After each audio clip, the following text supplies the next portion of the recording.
Hi friends, మనం చూస్తున్నాం ఇరాన్కి ఇజ్రాయెల్కి మధ్య భీకర యుద్ధం జరుగుతుంది. ఇరాన్కి సపోర్ట్ చేసే దేశాలు ఇరాన్ వైపు, ఇజ్రాయెల్కి సపోర్ట్ చేసే దేశాలు ఇజ్రాయెల్ వైపు. అమెరికా కూడా ఇజ్రాయెల్కి సపోర్ట్ చేస్తుంది ఈ విషయంలో. అయితే అసలు అమెరికా ఇరాన్ సుప్రీం లీడర్ని హతమార్చడానికి కారణాలు ఏంటి? సాధారణంగా మనం జనరల్గా అనుకునేది ఏంటంటే, ఇరాన్లో ఉన్నటువంటి సుప్రీం లీడర్ పరిపాలన ఆ దేశ ప్రజలకి నచ్చలేదు. పైగా ఇరాన్ సుప్రీం లీడర్ అమెరికాని వ్యతిరేకిస్తాడు. అందుకని అమెరికా అక్కడ ట్రేడ్ చేయడానికి ఆప్షన్ లేదు అనే ఉద్దేశంతో ఖమేనీని లేపేశారు అని అనుకుంటారు. అది ఒక కారణం అయి ఉండొచ్చు మేబీ. కానీ ఇంకొక కారణం ఏంటంటే, ఇరాన్ ఎప్పుడూ కూడా ఇజ్రాయెల్ నాశనం అయిపోవాలి, అమెరికా నాశనం అయిపోవాలి, ఇజ్రాయెల్ ఆధిపత్యం కొనసాగకూడదు. అలానే అమెరికా బంకర్ల మీద దాడి చేయడం, అంటే అమెరికా మిలిటరీ స్థావరాలు ఉంటాయి కదా, ఏదైతే గల్ఫ్ కంట్రీస్లో అమెరికా మిలిటరీ స్థావరాలు ఉన్నాయో వాటి మీద దాడి చేస్తూ ఉంది, ట్రంప్ని వ్యతిరేకిస్తూ ఉంది. ఈ వివాదం ఇప్పటిది కాదండి, ఇరాన్ మీద దశాబ్దాలుగా కొనసాగుతున్నటువంటి అమెరికా కక్ష ఇది. ఇట్లా మనం ఆ ఇరాన్ని హతమార్చాలి, ఇరాన్ ప్రజలకు స్వేచ్ఛనివ్వడంతో పాటు అక్కడ ఉన్నటువంటి నియంత పాలనని దించేయాలి. అది అమెరికా యొక్క లక్ష్యం. ఈరోజు ట్రంప్ ఎక్కిన తర్వాత వచ్చిన లక్ష్యం కాదండి, గతం నుంచి ఉన్నటువంటి లక్ష్యమే. ఏదైతే రెజా షా అంటే ఇరాన్ని పరిపాలించినటువంటి రాజు అప్పుడు ఆందోళనలు జరగడంతో పారిపోయాడో, ఆ తర్వాత ముస్లిం రిపబ్లిక్గా మారిందో, ఇస్లాం రిపబ్లిక్గా మారిన తర్వాత సుప్రీం లీడర్లు అధికారంలోకి వచ్చారు. 1979 to 89 వరకు ఒక అతను పరిపాలిస్తే 89 నుంచి నిన్న చనిపోయినటువంటి ఖమేనీ పరిపాలిస్తున్నాడు. ఆ ఖమేనీ పరిపాలనలోకి వచ్చిన తర్వాత దేశం పూర్తిగా నాశనం అయిపోయింది. ఈ ఖమేనీ ఏం ఆలోచిస్తాడు అంటే, ఇజ్రాయెల్ నాశనం అయిపోవాలి, అమెరికా నాశనం అయిపోవాలి. ఈ రెండు అంశాలను దృష్టిలో పెట్టుకొని ఇరాన్లో డెవలప్ని పూర్తిగా మర్చిపోయారు. నియంత పాలన కొనసాగింది, రూలర్ లాగా వ్యవహరించారు. వాళ్ళు చెప్పిందే జరగాలి. ఎవరైనా వ్యతిరేకిస్తే ప్రజలను కూడా దారుణంగా ఉరితీసి చంపేసినటువంటి సంఘటనలు మనకి ఈ రోజుకి గూగుల్లో దొరుకుతాయి. ఒక్కసారి మీరు చెక్ చేసుకోండి, నా మాట మీరు నమ్మకపోతే. ఎందుకంటే 99% యూట్యూబ్ ఛానల్స్ నిజం చెప్పట్లేదు అనేటువంటి ఆలోచనలో ఉన్నారు ప్రజలు. చాలామంది సబ్స్క్రైబర్స్ కూడా అలానే ఉన్నారు, కొంతమంది వ్యూవర్స్ ఆలోచన కూడా అలానే ఉంది. కానీ యూట్యూబ్ ఛానల్స్ ఎక్కడైనా ఎవడైనా ఒకడు రాంగు చెప్పొచ్చు, కానీ ప్రతి యూట్యూబ్ ఛానల్ అదే చెప్పదండి. కొన్ని యూట్యూబ్ ఛానల్స్ మనం చూస్తున్నాం. రాజశేఖర్ గోళీల ఫ్యాక్టరీ, శ్రీకాంత్ రోబోలతో వ్యవసాయం చేయిస్తున్నాడు, మెగాస్టార్ చిరంజీవికి కోళ్ల ఫారం ఉంది, ఇట్లాంటి ఫేక్ వీడియోస్ చేస్తున్నారు. ఎందుకంటే జనాలను ఎంటర్టైన్ చేయడానికో, లేదంటే యూట్యూబ్లో ఆ వీడియోస్కి బాగా రీచ్ ఉంటుంది కాబట్టి తద్వారా రెవెన్యూ ఏమన్నా వస్తుందనే ఉద్దేశంతో కొన్ని వీడియోస్ అట్లా క్రియేట్ చేస్తూ ఉంటారు. అఫ్కోర్స్ జనాలకి చూడడానికి కూడా సరదాగా అనిపిస్తుంది ఆ వీడియో. రాజశేఖర్ గోటిల్ ఫ్యాక్టరీ అంటే ఈ మధ్య బాగా వైరల్ అయిన వీడియోస్ అవి. అంటే అందరు యూట్యూబర్స్ అలా చెప్పరండి, నిజాన్ని ప్రపంచానికి చూపించే యూట్యూబర్స్ కూడా చాలా వరకు ఉన్నారు. నాకు తెలిసి 90% ఒరిజినల్గా జెన్యూన్గా జరిగినటువంటి చెప్పేటువంటి వ్యక్తులే ఎక్కువ మంది ఉన్నారు. సో ఇక్కడ ఇరాన్ అనేది అమెరికా మీద, ఇజ్రాయెల్ మీద పెత్తనం చలాయించాలని అమెరికా మిలిటరీ స్థావరాలను ధ్వంసం చేస్తూ వస్తుంది. ఇరాన్లో ఉన్నటువంటి రాజ్యపాలన దింపాలి అనేది, సుప్రీం లీడర్ పాలన నుంచి ఇరాన్కు విముక్తి ఇవ్వాలి. ఒక రకంగా అమెరికా యొక్క స్వార్థం కూడా అనుకోవచ్చు, అమెరికా కనుసైగల్లో ఇరాన్ నడవాలి అనేటువంటి ఆలోచన కూడా అనుకోవచ్చు మేబీ మనం. ఆ తర్వాత అమెరికా, ఇజ్రాయేల్ కలిసి ఇరాన్ మీద దాడి చేశాయి. ఇరాన్ సుప్రీం లీడర్ ఖమేనీ కదలికల్ని అమెరికా CIA ఎప్పటికప్పుడు గమనిస్తూనే ఉంది. ఖమేనీ సెక్యూరిటీ ఫోన్లు, సిగ్నల్స్ ఉంటాయి కదా, వాటిని ట్రాప్ చేసి అతని నివాసం మీద బాంబు దాడి చేశారు. బాంబు దాడి చేయగానే కేవలం 60 seconds, 1 minute మొత్తం కొలాప్స్ అయిపోయింది, దహనం అయిపోయారు. ఈ ఘటనలో ఖమేనీ భార్య, అతని పిల్లలు, కోడలు, మనవడు, అలాగే కూతురు, అల్లుడు కూడా చనిపోయారు. కొడుకు ఏమయ్యాడనే ఇన్ఫర్మేషన్ అయితే లేదు. అలా చనిపోయిన తర్వాత ఇరాన్ గట్టిగా డిసైడ్ అయింది, ఇజ్రాయెల్ మీద, అమెరికా మీద దాడులు చేస్తామంటుంది. అమెరికా మీద డైరెక్ట్గా ఇరాన్ దాడి చేయలేదు, ఎందుకంటే అమెరికా అగ్రరాజ్యం, అమెరికా బలం ఏంటో కూడా ఇరాన్కి తెలుసు. అందుకని అమెరికా మిలిటరీ స్థావరాలు గల్ఫ్ కంట్రీస్లో ఉన్నాయి కదా, వాటి మీద దాడి చేస్తుంది. కువైట్ మీద, ఖతార్ మీద, ఇలాంటి దేశాల మీద దాడి చేస్తుంది. 5-6 దేశాల మీద, ఇజ్రాయెల్ మీద కూడా దాడి చేస్తుంది. అయితే ఇజ్రాయెల్ ప్రధాని చనిపోయారు అనేటువంటి వార్తలు కొన్ని వచ్చాయి, దాని మీద మనం కూడా ఒక వీడియో చేసాం. క్లారిటీగా చెప్పాలి, నేను చనిపోయారని ఎక్కడా కన్ఫర్మ్ చేయలేదు. కానీ ఇజ్రాయెల్ ప్రధానికి ఏం కాలేదండి, బెంజమిన్ నెతన్యాహు బాగానే ఉన్నాడు. ప్రధాని నరేంద్ర మోదీతో కూడా వేరే విషయం మీద ఫోన్ కాల్ మాట్లాడాడు. ఆ తర్వాత ఇజ్రాయెల్లో బాంబు దాడి జరిగిన ప్లేస్లోకి వెళ్ళి అక్కడ ప్రజలను పరామర్శించి అతను సేఫ్గానే ఉన్నాడు అని చెప్పే విషయాన్ని ఆ దేశ మీడియాతో మాట్లాడడం జరిగింది. అయితే ఇప్పుడు ఇరాన్కి ఉన్నటువంటి ఒకే ఒక్క దారి ఏంటంటే, ఇరాన్ దేశంలో ప్రజా పరిపాలన రావాలి, ప్రజాస్వామ్యం అందుబాటులోకి రావాలి. ఇప్పటి వరకు ప్రజాస్వామ్యం లేదు అక్కడ, ఇస్లాం రిపబ్లిక్ కాబట్టి ఆ సుప్రీం లీడర్ ఏదైతే చెబితే అదే కంటిన్యూ అవుతుంది. సుప్రీం లీడర్ని మరొక 89 మంది 84 మంది దేశంలో ఉన్నటువంటి నేతలు ఎన్నుకుంటారు. అది కూడా మతం ఆధారంగా ఎన్నుకోబడినటువంటి నేతలే వాళ్ళు సుప్రీం లీడర్ని ఎన్నుకున్నారు. ఇప్పుడు మళ్ళీ సుప్రీం లీడర్ని ఎన్నుకొని లేదా ఖమేనీ తర్వాత వారసత్వంగా అతనే సుప్రీం లీడర్ అని ప్రకటించుకుంటే అతన్ని కూడా చంపేస్తారు. ఎందుకంటే తాత్కాలిక సుప్రీం లీడర్ని కూడా చంపేశారంట. తాత్కాలికంగా ఎవరైతే అధికారం తీసుకుంటున్నారో అతన్ని కూడా చంపేశారు. ఇప్పుడు అక్కడ మత ప్రాతిపదికన 88 మంది కౌన్సిల్ అంటే ఒక గ్రూపుగా ఏర్పడి ఆ దేశాన్ని ప్రస్తుతం రూల్ చేస్తూ ఉన్నారు. ఆ యుద్ధానికి సంబంధించిన విషయాలు కానీ అలానే మరికొన్ని విషయాలు, దేశంలో తీసుకోవాల్సినటువంటి నిర్ణయాల గురించి కూడా మరొక ముగ్గురు ఆ 88 మందికి లీడర్స్గా వ్యవహరిస్తున్నారు. ఒక రకంగా ఆ ముగ్గురు ప్రభుత్వాన్ని నడుపుతున్నారని మనం చెప్పుకోవచ్చు. ఈ ఇరాన్ దేశం ఇప్పుడు యుద్ధంలో సక్సెస్ అవుతుందా అంటే కష్టంతో కూడుకున్నటువంటి పని.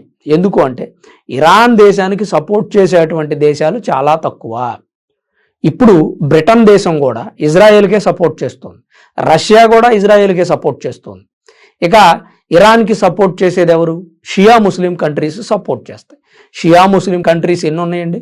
మొత్తం దేశ జనాభాలో 10% షియా ముస్లిమ్స్ ఉంది, 90% సున్నీ ముస్లిమ్సే ఉన్నారు. మీకు ఈ సున్నీ ముస్లిమ్స్ షియా ముస్లిమ్స్ మధ్య వైవిధ్యం ఏంటి, అసలు తేడాలు ఏంటి అనేది నేను మీకు ప్రీవియస్ వీడియోలో చెప్పాను. అయితే ఇప్పుడు ఇరాన్ దేశానికి ఉన్నటువంటి ఒకే ఒక్క దారి అని అనుకున్నాం కదా, అది ఏంటంటే కామ్గా యుద్ధాన్ని ఆపేసి ప్రశాంతంగా రాజ్యాంగం తెచ్చుకోవడం, ఎలక్షన్స్ జరుపుకోవడం, ప్రజాభిప్రాయం మేరకు నడుచుకోవటం. ఎందుకు ఈ మాట అంటున్నాను అంటే ఇరాన్లో ఉన్నటువంటి ప్రజలే ఖమేనీ ప్రభుత్వాన్ని వ్యతిరేకించారు. ఖమేనీ చనిపోతే పండగ చేసుకున్నారు, సంబరాలు జరుపుకున్నారు, మహిళలు స్వేచ్ఛ వచ్చిందని ఎంజాయ్ చేశారు. కారణం ఏంటి? వాళ్ళు అణిచివేతకు గురయ్యారు ప్రజలు.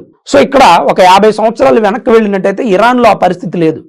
ఇరాన్ నాగరికత తెలిసినటువంటి దేశం. ఇప్పుడు మనం ఈ 2026లో అమెరికా లేదంటే బ్రిటన్, ఫ్రాన్స్, రష్యా, ఇజ్రాయెల్ లాంటి దేశాలు ఎంత అప్డేట్ అయ్యి ఉన్నాయో 50 సంవత్సరాల క్రితం ఇరాన్ అంతలా అప్డేట్ అయ్యింది. మత ఛాందస్సు ఉండేది కాదు, మూఢనమ్మకాలు నమ్మేవాళ్ళు కాదు. వారి దేశంలో వేరే వేరే మతాలు కూడా ఉండేవి. వారి దేశానికి ఇబ్బంది లేకపోతే ఆ దేశ ప్రభుత్వం కూడా ఏమనేది కాదు. ఎలక్షన్ ఉండేది, రాజ్యాంగం ఉండేది, ప్రజల అభీష్టాల మేరకు నడుచుకునేది. అంటే రాజులు ఉండేవాళ్ళు, ఆ రాజులే ప్రజలకు నచ్చినట్లుగా పరిపాలన కొనసాగించేవాళ్ళు. తర్వాత మత ప్రాతిపదికన ఇస్లాం రిపబ్లిక్ ఎప్పుడైతే ఏర్పడిందో అప్పటి నుంచి ఆ దేశానికి కష్టాలు వచ్చి పడ్డాయి. కేవలం మతాన్ని వ్యాప్తి చేయడం, వాళ్ళు నమ్మినటువంటి సిద్ధాంతం ప్రకారం నడుచుకోవటం, ప్రజలు కూడా అలా నడుచుకోవాలని ప్రజల్ని ఇబ్బంది పెట్టడం, నడుచుకోకపోతే చంపేయడం, అది కొనసాగింది ఇరాన్లో. అందుకని ఇరాన్ పతనం ఈ 50 సంవత్సరాల్లో జరుగుతూ వచ్చింది. ఒకప్పుడు బలమైనటువంటి దేశం, ఒకప్పుడు బ్రిటిష్ కూడా బలమైన దేశమే. మరి ఎందుకు పతనం అయిపోయిందండి? ప్రపంచంలో ఉన్న అన్ని దేశాలని ఆల్మోస్ట్ ఆక్రమించింది బ్రిటిష్, వాళ్ళ మీద ఆధిపత్యం చెలాయించింది. ఈ రోజు ఏమైపోయింది బ్రిటన్ పరిస్థితి ఏంటి? ఇప్పుడు అమెరికా అగ్రరాజ్యంగా ఉంది, ఒకప్పుడు ఇరాన్ అగ్రరాజ్యంగా ఉండేది. సో ఇలాంటి కొన్ని సంఘటనలు ప్రజల యొక్క ఆలోచనకు అనుగుణంగా నడుచుకోకపోతే ఏ దేశమైనా పతనం అయిపోతుంది. ఈ ఇరాన్ విషయం బెస్ట్ ఎగ్జాంపుల్. అలానే ఇరాన్, ఇజ్రాయెల్, అమెరికా యుద్ధం నేపథ్యంలో భారత్కి ఏమైనా లాస్ ఉందా అంటే కొంతవరకు లాస్ ఉండే అవకాశం ఉంది. మనం ఎక్కువగా గల్ఫ్ కంట్రీస్ నుంచి ఆయిల్ ఇంపోర్ట్ చేసుకుంటూ ఉన్నాం. ఎందుకు?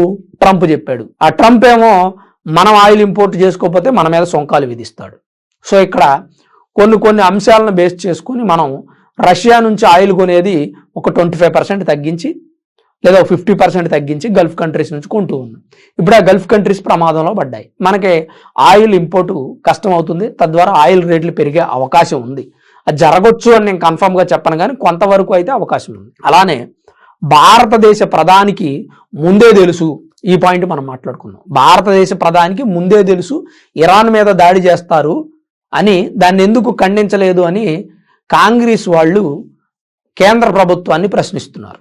అలానే చర్చలతో ముగిసిపోయేటువంటి ఒక విషయాన్ని అమెరికా రాద్ధాంతం చేసి ఇరాన్ని లేపేసే ప్రయత్నం చేస్తోంది అని కూడా కాంగ్రెస్ వాళ్ళు అంటున్నారు. చర్చలతో ముగిసే అంశం కాదండి ఇది.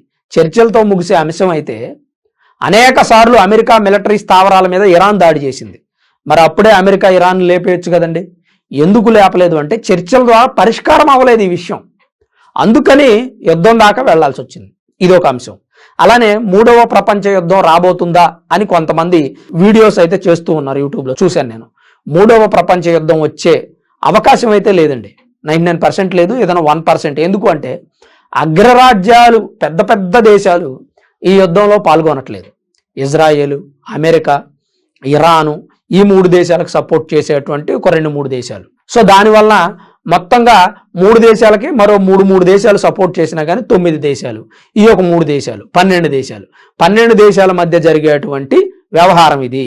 197 దేశాలు ఉన్నాయి. అప్పుడు మూడో ప్రపంచ యుద్ధం రాదు కదండి. 197 దేశాల్లో కనీసం ఒక 150 కంట్రీస్ అయినా సరే ఇందులో పాల్గొనగలగాలి. పాల్గొంటాయా అంటే లేదు. అంటే మూడో ప్రపంచ యుద్ధం వచ్చే అవకాశం లేదు. అలానే మోదీ ఫిబ్రవరి 26, 27 ఆ టైంలో ఇజ్రాయెల్లో పర్యటించారు. మోదీ వెళ్ళొచ్చిన తర్వాత ఇరాన్ మీద దాడి జరిగింది. మోదీకి కూడా తెలుసు ఇజ్రాయెల్, అమెరికా, భారత్ కలిసి దాడి చేస్తున్నాయి ఇరాన్ మీద అని మరికొంతమంది మాట్లాడుతూ ఉన్నారు. ఇప్పుడు వివాదం ఉంది ఎవరికండి? అమెరికాకి, ఇరాన్కి, ఇజ్రాయెల్కి, ఇరాన్కి. మోదీ ఇజ్రాయెల్ టూర్కి వెళ్ళాడండి, పర్యటనకి. అతనికి ఏం సంబంధం ఉంటుందండి? వాస్తవానికి ఆలోచించండి. ఇరాన్తో మనకేం శత్రుత్వం లేదు కదా. శత్రుత్వం లేదు కదా అంటే మనం ఒక ఎగ్జాంపుల్ తీసుకోవచ్చు. శత్రుత్వం లేదు కాబట్టి ఈరోజు ఖమేనీకి సపోర్ట్ చేస్తూ మన దేశంలో ఉన్నటువంటి షియా ముస్లిమ్స్ నిరసనలు చేస్తుంటే కూడా మన ప్రభుత్వం అడ్డుకునే ప్రయత్నం చేయట్లా. సర్లే వాళ్ళ బంద చేసుకోనండి, మనకు ఎట్లాగో ఇరాన్తో శత్రుత్వం లేదుగా అనే ఉద్దేశంతో ఆపారో ఏమో తెలియదు, కానీ ఎక్కడా కూడా ఖండించట్లా. ఇప్పుడు ఇంకా ముఖ్యమైన విషయం ఏంటంటే మోదీకి తెలుసా లేదా అనే అంశం మీద చర్చ జరుగుతుంది. ఒకవేళ నిజంగా మోదీకి తెలిసినా మోదీ ఆగమంటే ఇజ్రాయెల్, అమెరికా ఆగుతుందా? ఏం మాట్లాడతారండి? అగ్రరాజ్యం అమెరికా, ఇజ్రాయెల్ బలమైన దేశం, మరి ఎందుకు ఆగుతుందండి? ఇజ్రాయెల్ని ఎదిరించగలరా వీళ్ళు ఇరాన్ వాళ్ళు? అప్పుడు ఇరానే తగ్గాలి, ఇరాన్ చర్చలకు కూర్చోవాలి. కూర్చోనంటే యుద్ధమే జరుగుతుంది. పైగా ఇరాన్లో ఉన్నటువంటి ప్రజలు కూడా ఆ ప్రభుత్వాన్ని వ్యతిరేకిస్తున్నారు కాబట్టి అమెరికాకి, ఇజ్రాయెల్కి అది మరి కాస్త అడ్వాంటేజ్ అయింది. అందుకని దాడి చేసి ఖమేనీని హతమార్చారు. ఇప్పటికైనా ఇరాన్ అనేది తగ్గి చర్చలకు వస్తే ఇరాన్లో శాంతి నెలకొంటుంది. అలాగే అమాయక ప్రజలు కూడా బ్రతికేటువంటి అవకాశం ఉంటుంది. యుద్ధాలు జరుగుతున్న నేపథ్యంలో అమాయక ప్రజల ప్రాణాలు పోవడం మాత్రం ఖచ్చితంగా జరిగేటువంటి అంశమే. అయితే కేంద్ర ప్రభుత్వం కూడా మన భారతదేశంలోని అనేక రాష్ట్రాలకి కొన్ని ఆదేశాలు జారీ చేసింది, అలర్ట్గా ఉండాలి అని. పెద్దగా భారతదేశం మీద ప్రభావం చూపించకపోవచ్చు, కాకపోతే మన జాగ్రత్తలో మనం ఉంటే మంచిది కాబట్టి ప్రభుత్వం ఆ ఆదేశాలను జారీ చేయడం అయితే జరిగింది. ఇది ఇరాన్కి, ఇజ్రాయెల్కి, అమెరికాకి మధ్య ఉన్నటువంటి వివాదం. మరి దీని మీద మీ అభిప్రాయం ఏంటి? మీరేమనుకుంటున్నారు? పూర్తిగా వీడియో చూసిన వ్యక్తులందరికీ ప్రత్యేకమైనటువంటి ధన్యవాదాలు. మీ అభిప్రాయాన్ని కామెంట్ రూపంలో తప్పకుండా తెలియజేయండి. అలానే వీడియోని లైక్ చేయండి, కుదిరితే మరి కొంతమందికి షేర్ చేయండి. Thanks for watching this video. This is Ram signing off Sumner studios.